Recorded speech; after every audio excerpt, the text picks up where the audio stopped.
The US has opened ties with Cuba, ending more than half a century of hostility. It's one of the most historic developments for the two countries since the 1960s, and here's why it's so important. I believe that we can do more to support the Cuban people and promote our values through engagement. After all, these 50 years have shown that isolation has not worked. It's time for a new approach. The rivalry started back in 1953 with Fidel Castro's rise to power. Along with Argentinian Marxist Che Guevara, he helped lead the Cuban Revolution. The pair began a guerrilla war against the government, overthrowing Cuban President Batista. In 1959, after a successful final offensive, Batista fled and Castro became Cuba's prime minister, creating the first communist state in the Western Hemisphere. But it wasn't everyone's cup of tea. Thousands of Cubans fled in exile, mostly to the US, and his reforms also saw hundreds of US businesses in Cuba nationalized, and their owners weren't compensated.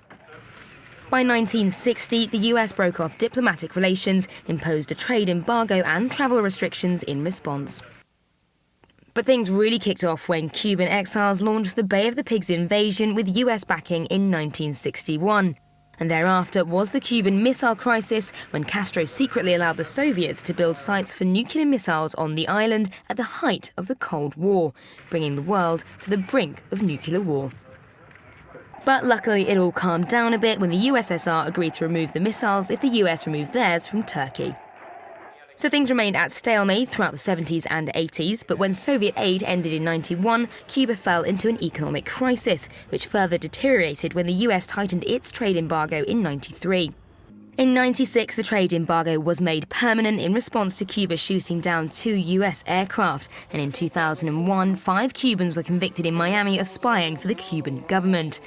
But in the same year, the US exported food to the island for the first time in 40 years to help them recover from a hurricane.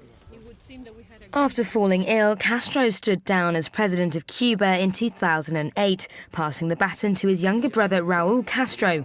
But the US said the trade embargo remained in place until free and fair elections are held in the country.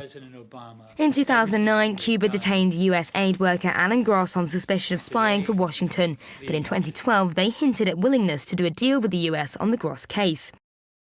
Now, in a historic deal, Cuba has released Gross in exchange for the release of 3 of the Cuban 5, and the two nations are moving to normalise diplomatic relations.